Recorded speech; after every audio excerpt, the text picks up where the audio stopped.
ازيكم عاملين ايه؟ يا رب تكونوا بخير. نبدأ مع بعض. اللهم صل وسلم وبارك على سيدنا محمد.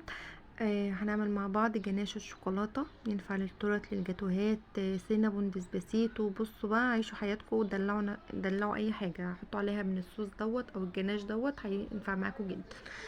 جبت هنا الشوكولاته اللي هي الخام، اللي هي ديت شوكولاته خام اللي هي الفيينا. كسرتها مكعبات، طبعا الجو حر جدا فاتكسرت معايا، حطيتها على بخار الميه. جبت شويه لبن سخنين كده دوبتها. طبعا لو الشوكولاته عايزاها حروف او اشكال زي ما هي، زي ما بنشوف على التورت، اشكال زي قلوب او كده، طبعا ما بنحطش عليها لبن ولا زيت ولا اي حاجه.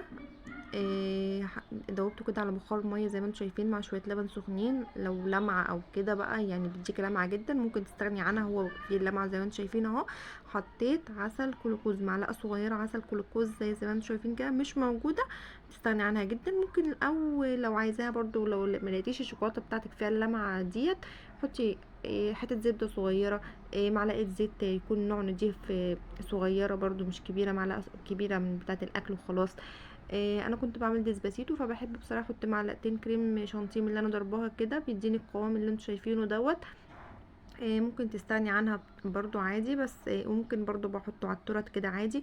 ممكن مع الكريمه احط معلقتين، بيديني طعم حلو قوي، كريمه شانتيه بقى احط شويه من ده كده واضربه الكريمه، بيبقى طعمه حلو جدا.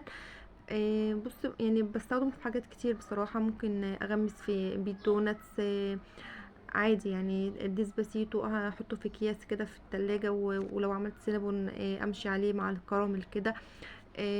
طبعا بستخدم اللي انا بستخدمه، وبجيب علبة محكمة كده او كيس تلاجة عادي خالص، واحطه في الفريزر لما ابقى استخدمه في حاجة تانية بطلعه. متنسوش بقى تحطوا لايك وتفعلوا الجرس، كومنت حلو زيكم. انا كنت عاملة ديسباسيتو، بصوا طعمه تحفة. هسيب لكم الطريقه بتاعت الديسباسيتو في تحت الفيديو تحت. لو وصلتوا معايا لحد هنا، يا رب الفيديو يكون عجبكم. طبعا زي ما قلت لكم، دي الكميه اللي انا اتفضلت معايا، حطها في علبه كده، احطها في الفريزر او كيس تلاجة، او يعني شوفوا اللي هي ازازه الصوصات ديت، لو هي عندكم عادي ممكن تحطوها. مع السلامه.